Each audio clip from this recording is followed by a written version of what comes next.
உங்களுக்கு ஒரு சிறு வாக்குத்தத்தம் ஆண்டவருடைய வசனத்திலிருந்து கொடுக்க விரும்புகிறேன்.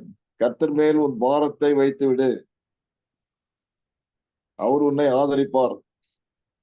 நீதிமானை ஒரு காலம் தள்ள விட மாட்டார். நீதிமானை ஒரு காலம் தள்ளாட விட மாட்டார். அப்போ இன்றைக்கு கர்த்தர் மேல் உன் பாரத்தை வைத்து விடு அப்படின்னு சொல்லி ஆண்டவர் சொல்லியிருக்காரு. எத்தனை பேர் நம்ம சுமந்துகிட்டு இருக்கோம் அப்படின்றத கொஞ்சம் யோசித்து பாருங்க. என்ன பாரத்தை சுமந்துகிட்டு இருக்கீங்க? கவலையை சுமந்துட்டு இருக்கீங்களா? வியாதியை சுமந்துட்டீங்களா? பண கஷ்டத்தை சுமந்துட்டு இருக்கீங்களா? அல்லது வேற வீட்டு பிரச்சனை, குடும்ப பிரச்சனை, வேலை பிரச்சனை, என்ன காரியத்தை சுமந்து கொண்டிருக்கிறோம்? எனக்கு அருமையான ஆண்டவருடைய பிள்ளைகளே, கர்த்தர் மேல் உங்கள் பாரத்தை வைத்து விடுங்க. அவர் உங்களை ஆதரிப்பார். ஆதரிப்பார். அவரை மாதிரி ஆதரிக்கிறவங்க யாரும் கிடையாது. அவரை மாதிரி ஆற்றி தேற்றி வழி நடத்துறவங்க யாரும் கிடையாது. அதனால அந்த ஆண்டவரை நம்ம நல்லா உறுதியா பற்றி கொண்டு, அவர் சுமை தாங்கிய நமக்கு இருக்கிறாரு. வருத்தப்பட்டு பாரம் சுமக்கிறவர்களே, நீங்கள் எல்லாரும் என்னிடத்துக்கு வாருங்கள், நான் உங்களுக்கு இளைப்பாறுதல் தருவேன் என்று சொல்லி இருக்கிறாரு. அவர் மேல நம்முடைய பாரத்தை வைத்து, ஆண்டவரே நீர் எங்களுக்காக இந்த சுமையை சிலுவையை சுமந்த நீர், இந்த சின்ன காரியம் ஆண்டவரே நீர் எங்களுக்காக சுமந்து எங்களுடைய பாரத்தை நீக்கி நாங்கள் தள்ளாட விட்டாமல் எங்களை வழிநடத்துவேன் என்று சொல்லி இருக்கிற ஆண்டவர், எங்களை தள்ளாடாமல் நீர் வழிநடத்த கெஞ்சுகிறோம். இந்த 40 நாள் ஜெப கூட்டத்தை ஆசீர்வதியும், வந்திருக்கிற ஒவ்வொருவரையும் ஆசீர்வதியும், அவருடைய குடும்பங்களையும் வேலைகளையும் கையின் பிரயாசங்களையும், அவருடைய குடும்பத்தில் உள்ள பெரியோர் சிறியோர் வாலிப பிள்ளைகள், படிக்கிறவர்கள், சிறு குழந்தைகள், யாரா இருந்தாலும் எல்லாரும் உங்களால் ஆசீர்வதிக்கப்பட்டவர்களாக இருக்கட்டும். நாங்கள் மறுபடியும் உடைய சமூகத்தை நாடி தேடி வரவும், நாங்கள் உண்மை தரிசித்து உண்மை தொழுது கொண்டு உடைய வார்த்தைகளை தியானித்து உம்முடைய வழிகளிலே நாங்கள் விசுவாசத்தோடு நடக்கத்தக்கதாக எங்களை ஒப்புக் கொடுக்கிறோம். ஆற்றும் தேற்றும் அரவணையும் வழி நடத்தும். உடைய நாமத்தை நாங்கள் துதிக்கிறோம், சோத்தரிக்கிறோம். கன மகிமை புகழ் எல்லாம் உமக்கே எப்பொழுதும் உண்டாவதாக இயேசு கிறிஸ்து நாமத்தினாலே வேண்டிக் கொள்கிறோம் பிதாவே. ஆமென். Thank you pastor. ரொம்ப நன்றிங்க பாஸ்டர். இந்த வேலையில மறுபடியும் இந்த 13ஆம் நாள்ல நம்ம ஆண்டவரை தொழுதுகள் வந்திருக்கோம். விசேஷ பாடலை மூப்பர் ஐயா எல்டர் ஜான் பீட்டர் அவங்களுடைய குடும்பத்தார் பாடுவாங்க. நாம் பாடலை கேட்போம்.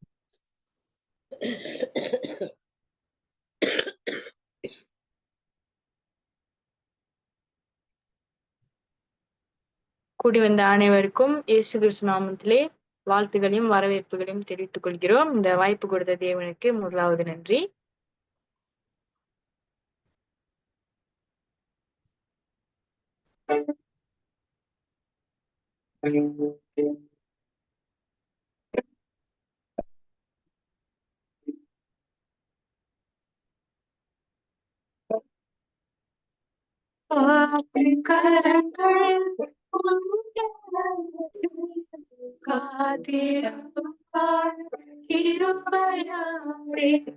காக்கும் கரங்கள் உண்டனக்கு காத்திடுவார் கிருபையாலே.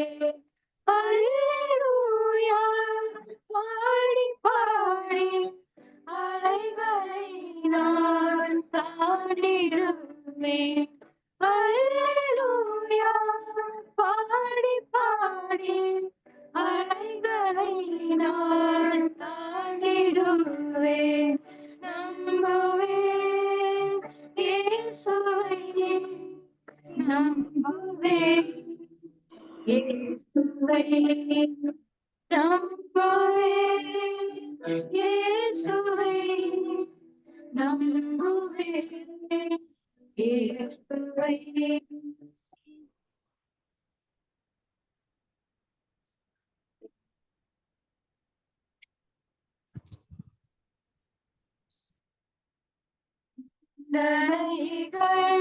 போராட்டம் வந்தும் நீதியின் தேவன் தாங்கினாரே. நிந்தனைகள் போராட்டம் வந்தும் நீதியின் தேவன் தாங்கினாரே. நேசக்கோரி நேச உமக்காய் ஜீவித்திடுவே நேசக்கோரி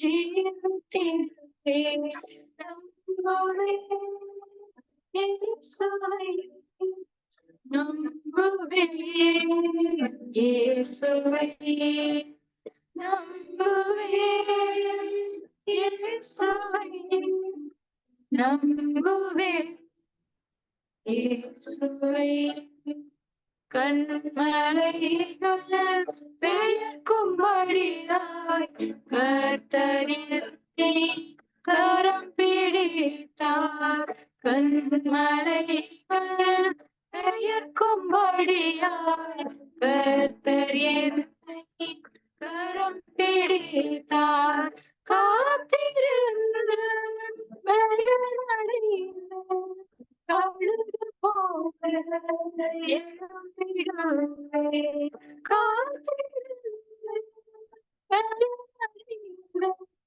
கழுகு போல எழும்பிடுவே இயேசுவை நம்புவே இயேசுவை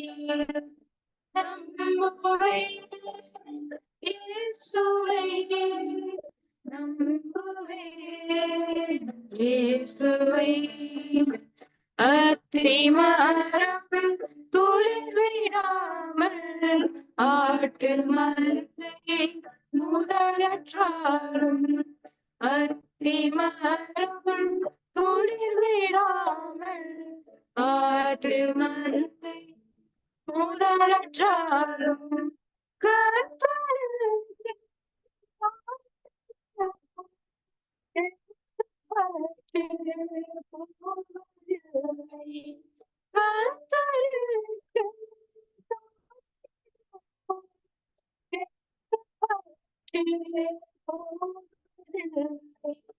நம்புவே இயேசுவை நம்புவே இயேசுவை நம்புவே இயேசுவை நம்புவே இயேசுவை.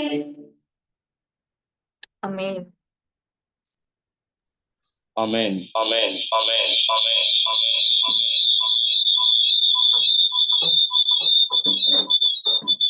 ஒரே நிமிஷம்.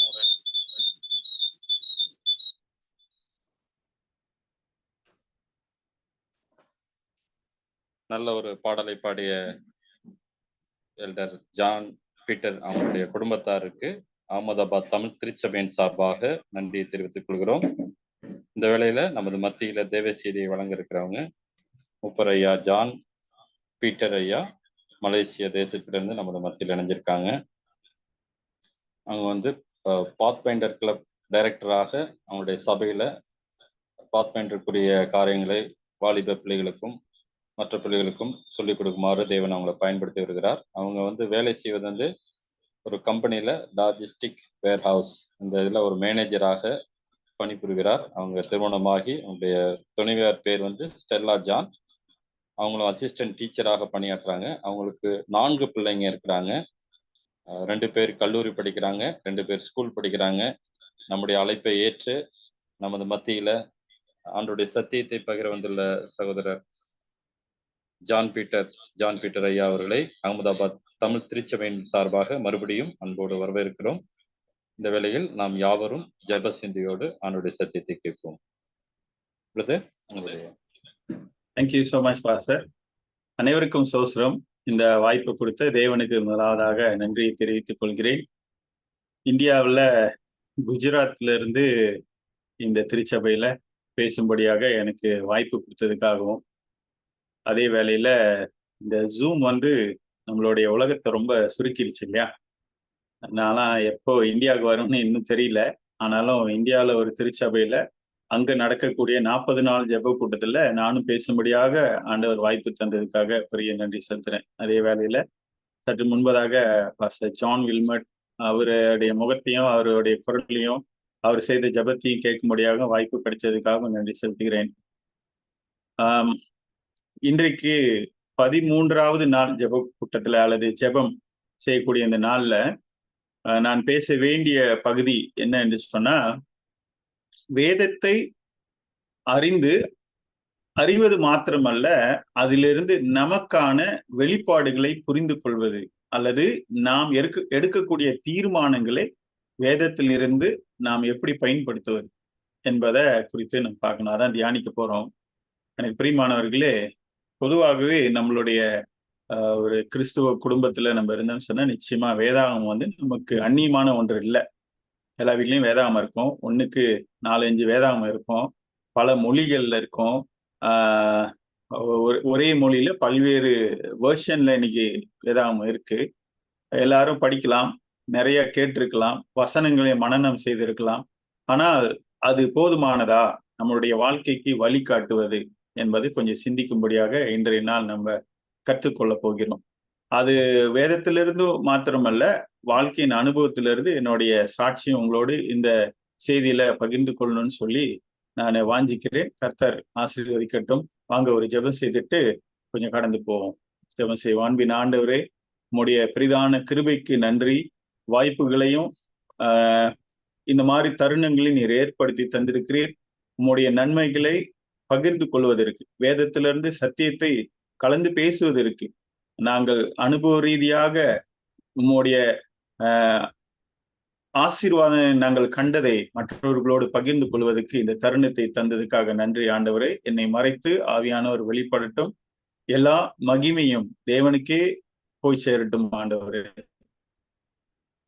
ஏதாவது தவறுகள் இருக்குமாகில் அதை நீர் மன்னிக்கும்படியாகும், நீர் என் மூலமாக வெளிப்படும்படியாகும் இயேசு நாமத்திலே தாழ்த்தி ஜெபிக்கிற நல்ல பிதாவே, ஆமென். அன்பான தேவ பிள்ளைகளே,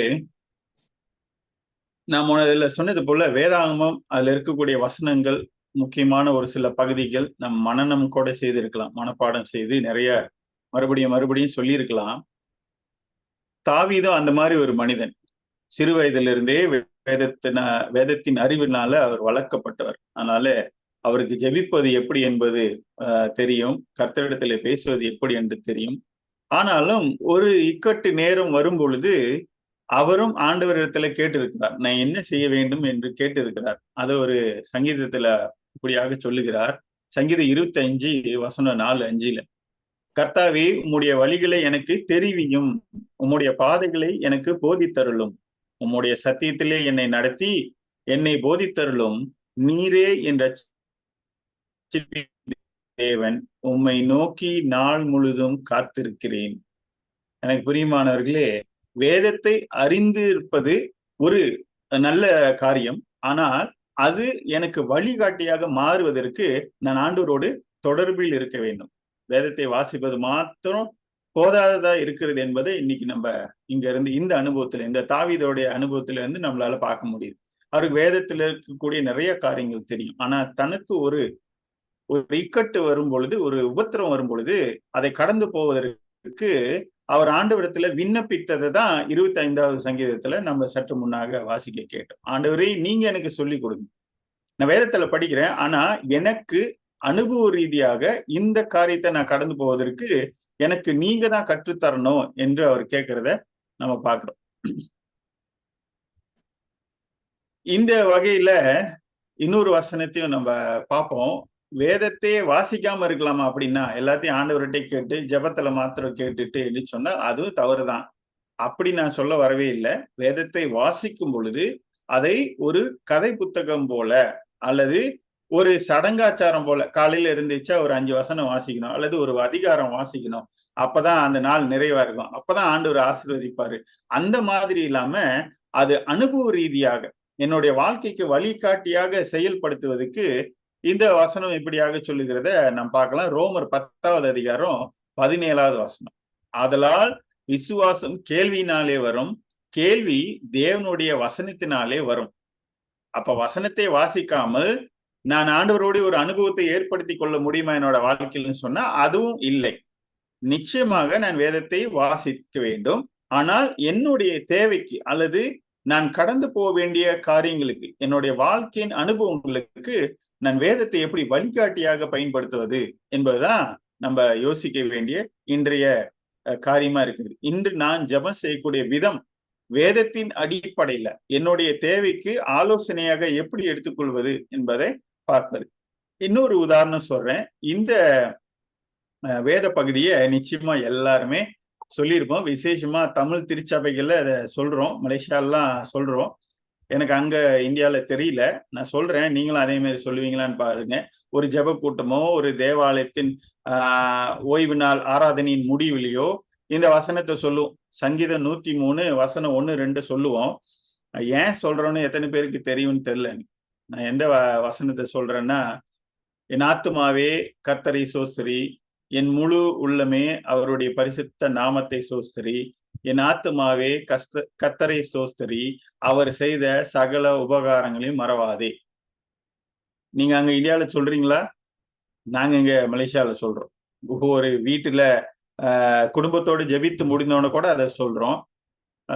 ஏன் சொல்றோம் அப்படின்னு நம்ம நினைச்சதுக்கு இருக்க மாட்டோம், கேள்விப்பட்டிருக்க மாட்டோம், அல்லது கேள்வி கேட்டிருக்க மாட்டோம். இந்த வசனத்தை தாவீது எழுதும் போது அதை நான் படிக்கும் பொழுது, நான் படிச்ச வசனம் எப்படி என்னுடைய வாழ்க்கைக்கு அனுபவமாக வழிகாட்டியாக இருக்கிறது என்பதற்காக இந்த வசனத்தை உதாரணமாக சொல்லுகிறேன். எனக்கு பிரியமானவர்களே, என்னுடைய வாழ்க்கையில எனக்கு ஒரு 3 அறுவை சிகிச்சை செய்யப்பட்டிருக்கு. முதலாவது அறுவை சிகிச்சை செய்யும் பொழுது பிள்ளைங்க எல்லாம் ரொம்ப சின்ன பிள்ளைங்க. அதுவும் சாதாரண அறுவை சிகிச்சை இல்லை, ஸ்பைனல் கார்ட்ல, என்னுடைய முதுகுத்தண்டுல. முதல் அறுவை சிகிச்சை செய்து முடிக்கும் பொழுது சொன்னாங்க, அது ஒரு பெரிய ஆபத்தான அறுவை சிகிச்சை எல்லாம் ஒன்றும் இல்லைன்னு சொன்னாங்க. அடுத்த நாள் நீங்க நடக்கலாம் அப்படின்னு சொன்னாங்க. ஆனா அடுத்த நாள் காலையில டாக்டர் வந்து சொன்னாரு, நீ படுக்கை விட்டு இறங்கக்கூடாது. ஏன் அப்படின்னா, நாங்க ஆபரேஷன் செய்யும் பொழுது ஒரு சில நரம்புகள் வெட்டுப்பட்டுருச்சு, விரல்லாம் அசைப்பாரு, கால் விரல்லாம் அசைதான்னு பார்ப்போம், அப்படி அசையலைன்னா மன்னிச்சுக்கணும், நீ நடக்க முடியாது அப்படின்னு சொன்னாங்க. ஒரு ஆச்சரியமா இருந்தது அந்த காலையில ஆபரேஷன் முடிஞ்சு. ஆனால் இது விரல்லாம் அசைவு இருந்ததுனால ஒரு 3-4 நாள் படுக்கையில அப்படியே அசைவு இல்லாமல் இருந்து அதுக்கப்புறமாக தேறி வந்தேன். அதுக்கப்புறம் ஒரு ஒரு 10 வருஷம் கழிச்சு மறுபடியும் இன்னொரு நிலைக்கு போய் ரொம்ப வேதனைப்பட்டு ரொம்ப எந்த வேலையுமே செய்ய முடியாத சூழ்நிலைக்கு போய் மறுபடியும் 2வது ஆபரேஷன் செஞ்சுட்டு அந்த ஸ்பைனல்ல வந்து மேல கீழே 2 இடத்துல ஸ்க்ரூ எல்லாம் வச்சு ஏறக்குறைய ஒரு வருடம் ஒரு கடினமான நாட்கள் அதை கடந்து போகும்படியாக இருந்தது. இந்த காலகட்டங்கள்ல நிறைய காரியங்கள் சபையிலேயோ சர்ச்சிலேயோ ஆண்டவருக்காகவோ அன்றாடம் வாழ்க்கையிலேயோ ஓய்வு நாளுக்காக எத்தனையோ நல்ல வாய்ப்புகளை வேண்டாம் என்று சொல்லி, மேல் படிப்ப முடியாது எனக்கு ஓய்வு நாள் அப்படின்னு சொல்லி இதெல்லாம் கடந்து போன கட்டங்கள்லயும் இதையும் அனுபவிச்சு போக வேண்டியதா இருந்தது. அப்ப அந்த 2வது சர்ஜரி முடிந்த உடனே என்னை ஐசியூக்கு எடுத்துட்டு போகணுமா அந்த மாதிரி ஒரு சூழ்நிலை. என்னுடைய மனைவியை கூப்பிட்டு டாக்டர் பேசினாங்க. என்ன சொன்னாங்கன்னா, நல்லபடியா வெற்றிகரமா செய்தாச்சு, எல்லாம் சரியாயிருச்சு அப்படின்னு. அதுல இருந்து ஒரு 2 வருஷம் கழிச்சு மறுபடியும் சரியாகாம 3வது அறுவை சிகிச்சைக்கும் போற மாதிரி ஒரு சூழ்நிலை வந்து 3வது அறுவை சிகிச்சையும் இன்னொரு கடினமான நாட்கள் இப்படியெல்லாம் கலந்து போக வேண்டியது. என்னோட சாட்சி ரொம்ப நாட்கள் நடந்தது. ஏறக்குறைய ஒரு 15 வருஷம் ஒரு அறுவை சிகிச்சைக்கும் அடுத்ததுக்கும் 3வதுக்கும் இப்படியாக காலங்கள் கடந்து போனாலும் இந்த 103வது சங்கீதத்தை வாசிக்கும் போதெல்லாம் அல்லது யாராவது நம்மோடு சேர்ந்து ஜெபம் செய்துட்டு இதை சொல்லும் பொழுதெல்லாம் நான் ஏன் அதை சொல்லணும் அப்படி என்பதற்கு அதே அதிகாரத்துல நான் வாசிக்கும் பொழுது அதே அதிகாரத்துல இருக்கக்கூடிய அடுத்த 3 வசனங்களை வாசிக்கும் பொழுது அனுபவ ரீதியாக ஏன் நான் அந்த முதல் 2 வசனத்தை ஒவ்வொரு நாளும் நான் சொல்லணும்ன்றத உணரும்படியாக இருந்தது. இப்ப 3வது வசனம் வாசிக்கிறேன். அவன் என் அக்கிரமங்களை எல்லாம் மன்னித்து என் நோய்களை எல்லாம் குணமாக்கி. பாருங்க, அங்க தாவீது வந்து உன்னு எழுதியிருப்பாரு. நான் எனக்குன்னு சொல்லும் பொழுது என் ஆண்டவரோட நான் பேசுறதுக்கு, ஆண்டவர் எனக்கு செய்ததை நான் சொல்றதுக்கு என் என்று நான் சொல்லும்படியாக எனக்கு பழக்கப்படுத்தி கொண்டேன். அவர் என் அக்கிரமங்களை எல்லாம் மன்னித்து என் நோய்களை எல்லாம் குணமாக்கி என் பிராணனை அழிவுக்கு விலக்கி மீட்டு என்னை கிருபையினாலும் இரக்கங்கள்னாலும் முடிசூட்டி. இது அனுபவ ரீதியாக ஆண்டவர் தாவீதின் மூலமாக, தாவீதினுடைய எழுத்துக்கள் மூலமாக என்கிட்ட ஆண்டவர் என் வாழ்க்கையில நான் வழிகாட்டியாக பயன்படுத்திக் கொள்வதற்கு இந்த வசனங்கள் மூலமாக பேசினார், தேற்றினார் என்பதை சொல்லலாம். 5வது வசனம், நன்மையினால் என் வாயை திருப்தியாக்குகிறார், கழுகுக்கு சமானமாய் என் வயது திரும்ப வாழ வயது போலாகிறது. எத்தனையோ நாட்கள் நான் நினைச்சிருக்கேன் அந்த அந்த காலகட்டங்கள்ல இனி நான் நடக்க முடியாது, ஒரு வீல் சேர்லயோ அல்லது படுத்த படுக்கையிலையோ அப்படிதான் இருக்குன்னு போல சொல்லிட்டு. ஆனால் அந்த அறுவை சிகிச்சைக்கு பிற்பாடெல்லாம் நிறைய தடைகள்லாம் இருந்தது. இது செய்யலாம், இது செய்யக்கூடாது, அந்த மாதிரி. ஆனா இதெல்லாம் கடந்து போகும்படியாக ஆண்டவர் இந்நாள் வரைக்கும் இந்த 3வது அறுவை சிகிச்சை செய்து ஏறக்குறைய இன்னொரு 10 ஆண்டுகள் கடந்து போயிற்று.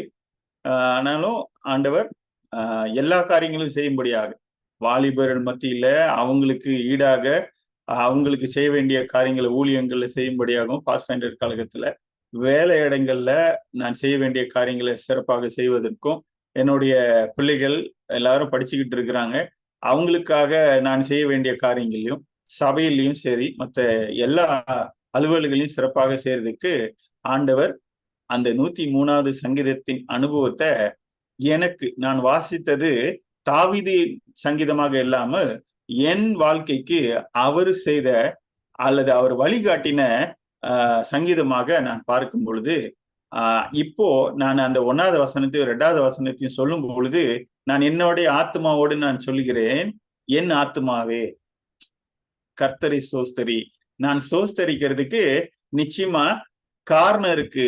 என் முழு உள்ளமே அவர் பரிசுத்த நாமத்தை சோஸ்தரி. அவருடைய நாமத்தை தவிர வேற எந்த நாமத்தை நான் சோஸ்தரிக்க தேவையில்லை. ஏனென்றால் அவர் எனக்கு சகலத்தையும் செய்தார், என்னை மறுபடியுமாக இன்னொரு வாய்ப்பு கொடுத்து வாழும்படியாக, கர்த்தருக்கு உண்மையா இருக்கும்படியாக செய்தார். எனவே 2வது வசனத்தில் என் ஆத்மாவே கர்த்தரை சோஸ்தரி, அவர் செய்த சகல உபகாரங்களையும் மறவாதே என்று எனக்கு நான் சொல்லிக்கும்படியாக ஆண்டவர் அப்படியாக வழி நடத்தி இருக்கிறார். அன்பானவர்களே, நிச்சயமாக நீங்களும் கூட வாழ்க்கையில மேடு பள்ளங்கள், நிறைய தோல்விகள், அவமானங்கள், வியாதிகள், மரணம் குடும்பத்தில் ஏற்பட்டிருக்கோம், இப்படி எல்லாத்தையும் கடந்து போகும்போதெல்லாம் நாம் எப்படியாக வேதத்தை நாம் வாழ்க்கையின் வழிகாட்டியாக பயன்படுத்திக் கொள்வதற்கு இது ஒரு உதாரண சாட்சியாக தான் நான் பகிர்ந்து கொள்கிறேன். கர்த்தர் என்னை வழி நடத்தியது போல நிச்சயமாக உங்களையும் வழி நடத்த முடியும். இன்னும் ஒரு வசனம் பார்ப்போம். சங்கீதம் 32வது அதிகாரத்துல 8வது வசனம்.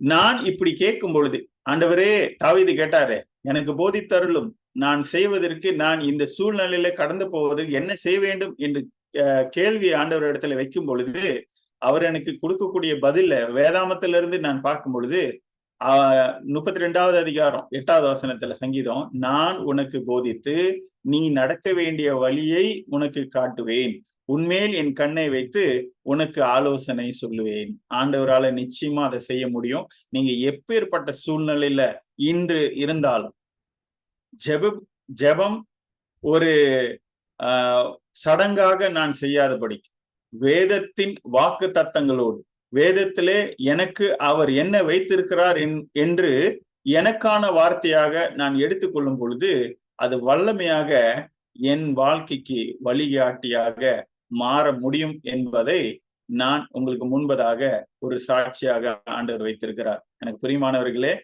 இந்த வாய்ப்பு எல்லாருக்கும் கிடைக்கலங்க.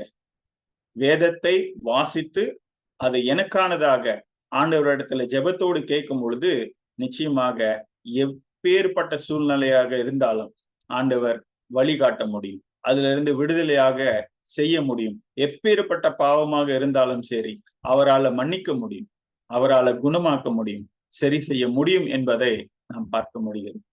எனக்கு அன்பானவர்களே, இந்த வாய்ப்பு இன்னைக்கு எனக்கு கொடுக்கப்பட்டதுக்கு மறுபடியுமாக நான் சொல்கிறேன், என் ஆத்துமாவே கர்த்தரை சோஸ்திரி, என் முழு உள்ளமே அவர் பரிசுத்த நாமத்தை சோஸ்திரி, என் ஆத்துமாவே கர்த்தரை சோஸ்திரி, அவர் செய்த சகல உபகாரங்களையும் மறவாது. கர்த்தர் கொடுத்த வாய்ப்புக்கு நன்றி. கர்த்தர் அனைவரையும் ஆசீர்வதிப்பாராக. ஆமென். சிஸ்டர் ஒரு முடிவு பாடல் பாடுங்க சிஸ்டர்.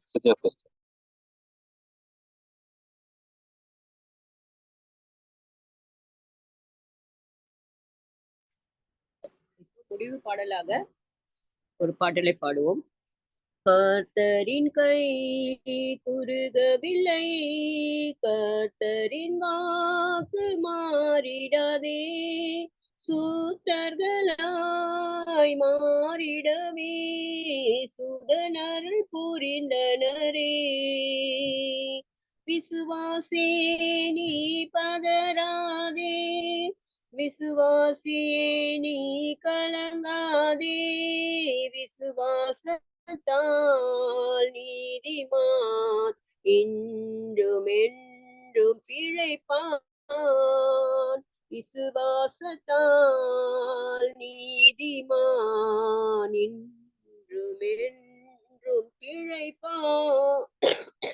நெஞ்சமே நீ அஞ்சிடாதே, தஞ்சம் இயேசு உன்னரணே, தம்மினத்தை சீக்கிரமாய் தம்முடன் சேர்த்து கொள்வார். விசுவாசியே நீ பதறாதே, விசுவாசியே நீ கலங்காதே, விசுவாசத்தால் நீதிமான் என்றும் என்றும் பிழைப்பான். மேகம் போன்ற வாக்கு தத்தம் சூழ நின்று காத்திருக்க, விசுவாசத்தால் உரிமை கொள்வாய், விரைந்து முன்னேகிடுவாய். விசுவாசியே நீ பதறாதே, விசுவாசியே நீ கலங்காதே, விசுவாசத்தால் நீதிமான் என்றும் என்றும் பிழைப்பான். ஆமென். ஆமென். ரொம்ப நன்றி சிஸ்டர். நல்ல செய்தியை கேட்ட ரொம்ப நன்றி ஐயா. இந்த ஜான் பீட்டர் ஐயாவை முடிவு ஜெபத்தை எடுக்குமாறு. ஜெபம் செய்வோம். அன்பின் ஆண்டவரே, அருமையான இந்த நேரத்துக்காக மிகவும் நன்றிகளை செலுத்துகிறோம். பிதாவே, நாங்கள் எல்லாம் எங்களோட வாழ்க்கையில ஏதோ ஒரு கட்டத்துல உம்மை விட்டு தூரமாக இருந்திருப்போம், உமக்கு பிரியமில்லாத காரியங்களை செய்திருப்போம். ஆனால் நீர் எங்களை தேடி வந்து ஆண்டவரே, நீர் எங்களை பேர் சொல்லி அழைத்திருக்கிறீர் என்று வேதத்துல சொல்லியிருக்கீங்க. அப்படி அழைத்த நீர் உம்முடைய கிருபையினாலே எங்களை இம்மட்டும் பாதுகாத்து வந்திருக்கிறீர். அதற்காக நன்றி சொன்னோம். அப்பா பிதாவே, உம்முடைய வருகை மிக சமீபமா இருக்கிறது என்பதை நாங்கள் அறிந்திருக்கிறோம். எங்களுடைய வாழ்க்கை அதற்கு ஏற்றதாக இருக்கிறதா என்பதற்கு நிச்சயமாக ஒரு வழிகாட்டி தேவை ஆண்டவரே. உம்முடைய பரலோகத்துக்கு நாங்கள் காணப்பட வேண்டுமென்றால் இந்த பிரயாணத்திற்கு ஒரு வழிகாட்டி தேவை. அந்த வழிகாட்டி வேதத்தில் இருக்கிறது என்பதை நாங்கள் அறிந்திருக்கிறோம். ஆனால் அது வெறும் வாக்கியங்களாக நாங்கள் அன்றாடம் ஒரு சடங்குக்காக வாசிக்கக்கூடியதாக இல்லாதபடிக்கு மாற்றும் ஆண்டவரே. எங்களுடைய வாழ்க்கையின் அனுபவங்களாக வேத வசனம் எங்களை வழிகாட்டும் சுவாமி. பிதாவே, நீர் சொல்லியிருக்கிறீர், மனிதன் அப்பத்தினால் மாத்திரமல்ல தேவனுடைய வாயிலிருந்து புறப்படக்கூடிய ஒவ்வொரு வாரத்தினாலும் பிழைப்பான் என்று சொல்லியிருக்கீங்களா ஆண்டவரே. அதனால எங்களுடைய வாழ்க்கையின் ஒவ்வொரு தீர்மானத்தையும், சிறியதாகட்டும் பெரியதாகட்டும், எல்லா தீர்மானத்தையும் வேதத்திலிருந்து நாங்கள் தீர்மானிக்க, நாங்கள் ஜெபம் செய்து ஜெபத்தின் மூலமாக வேதத்திலிருந்து வாக்கு தத்தங்களை பெற்றுக்கொள்ள, அதன்படி எங்களுடைய வாழ்க்கைய சரி செய்து கொள்ளவும், சீர் செய்யவும், பாவத்திலிருந்து விடுதலை ஆவதற்கும் எங்களுக்கு வேதத்தை நீர் கொடுத்திருக்கிறீர். அதன்படி நாங்க செய்யறதுக்கு எங்களுக்கு உதவி செய்யும் ஆண்டவரே. பிதாவே, இன்று 13வது நாள் கூட்டத்திலே கலந்து கொண்ட ஒவ்வொரு நபரையும் நீர் ஆசீர்வதியும். இதை எடுத்து சிறப்பாக வழி நடத்தி கொண்டு இருக்கக்கூடிய பாஸ்டர் பிரபுவை நாங்கள் நினைவு கூறுகிறோம். அவரோடு கூட இருக்கக்கூடிய பாஸ்டர் ஜான் வில்மட் அவருக்காக கூட வேண்டுதல் செய்கிறோம் சாமி. இந்த சபையில இருக்கக்கூடிய தலைவர்கள், விசுவாசிகள் ஒவ்வொருவருக்காக வேண்டுதல் செய்கிறோம் ஆண்டவரே. தொடர்ந்து அவர்களை நீர் பயன்படுத்தும், வழிநடத்தும். அவர்களுடைய வட்டாரங்களில் பெரிய எழுச்சி உண்டாகவும், சீர்திருத்தம் உண்டாகவும், இயேசுவின் அன்பு பறைசாற்றப்படவும், பரலோக ராஜ்யத்தின் சுவிசேஷம் கட்டப்படவும் நீர் உதவி செய்யும் சுவாமி. அப்பா பிதாவே, உம்முடைய கிருபை இரக்கம் தொடர்ந்து எங்களை வழிநடத்தட்டும். சத்தியத்தினால் எங்களை நீர் நிரப்புகிறீர். சத்தியம் மாத்திரமே எங்களை விடுதலையாக்கும் என்று நாங்கள் ஒவ்வொரு நாளும் அதிலே பசி தாகத்தோடு இருக்கத்தக்கதாக எங்களை வழி நடத்தும் சுவாமி. இன்று இரவிலே கூடி வந்த ஒவ்வொருவரையும் ஆசீர்வதித்து, அவர்களுடைய குடும்பங்களை ஆசீர்வதித்து, அவர்கள் கையிட்டு செய்யக்கூடிய எல்லா வேலைகளையும் நீர் ஆசீர்வதித்து, பிதாவே, நாங்கள் பரலோகத்துல முகமுகமாய் சந்திக்கும்படியாக நீர் எங்களுக்கு வாய்ப்பை தர வேண்டுமாய், அதற்கான வாழ்க்கையின் பாதைகளை வேதத்திலிருந்து நாங்கள் ஆராய்ந்து அறிந்து அதன்படி செய்வதற்கு எங்களுக்கு பலத்தையும் ஆவியானவருடைய துணையும் தரும்படியாய் இந்த நாளிலே எங்களோடு இருந்ததுக்காகவும் நன்றி சொல்லி, மறுபடியும் நாங்கள் உம்முடைய சித்தத்தின்படி சந்திப்போமாகில் நீர் செய்த நன்மைகளை பறைசாற்றி ஒருவருக்கு ஒருவர் உம்முடைய அன்பிலே நாங்கள் இன்னும் நெருங்குவோம், நன்றி சொல்லவும் கிருபை செய்யுமாறு இயேசுவின் வல்லமையான நாமத்தில் எங்களை தாழ்த்தி ஜெபிக்கிறோம் எங்கள் நல்ல பிதாவே. ஆமேன். நம்முடைய கர்த்தரும் அருமை ரட்சகருமாகிய இயேசு கிறிஸ்துவனுடைய கிருபையும் பிதாவாகிய தேவனுடைய அன்பும் தூய ஆவியானவருடைய ஆசீர்வாதமும் வழிநடத்தலும் ஆண்டுடைய பிள்ளைகளோடும் இன்று நமக்கு சத்தியத்தை வழங்கின ஆண்டுடைய மகனோடும் அவருடைய சகல திட்டங்களிலும் ஊழியங்களிலும் உடைய கிருபை இருந்து வழி நடத்தவும் இயேசுவ நாமத்தில் வேண்டிக் கொள்கிறோம் பிதாவே. ஆமென். ஆமென். ஆமென். ஆமென். இணைந்த ஒவ்வொருவருக்கும் நன்றி. இணைந்த நிஷி பாஸ்டர் இருக்காங்க பாருங்க, பாஸ்டர் வில்மாட் பாண்டிச்சேரி. அங்க 17 வரும். அங்க 17-18 வருவேன். ஆமா, அங்க மரப்பாலத்துல வருவேன் ஓய்வு இன்னைக்கு. ஆமா, அங்க சந்திக்க முடியுமா சந்திப்போம், அல்லது நீங்க எங்க இருக்கேன்னு சொல்லி நான் வந்து பாக்குறேன். நீங்க எங்க சர்ச்சுக்கு வாங்க பாஸ்டர். உங்க சர்ச்சுக்கு கொஞ்சம் முந்தைய நேரத்தை சொல்லியிருந்தீங்கன்னா பரவாயில்ல. சரி சரி.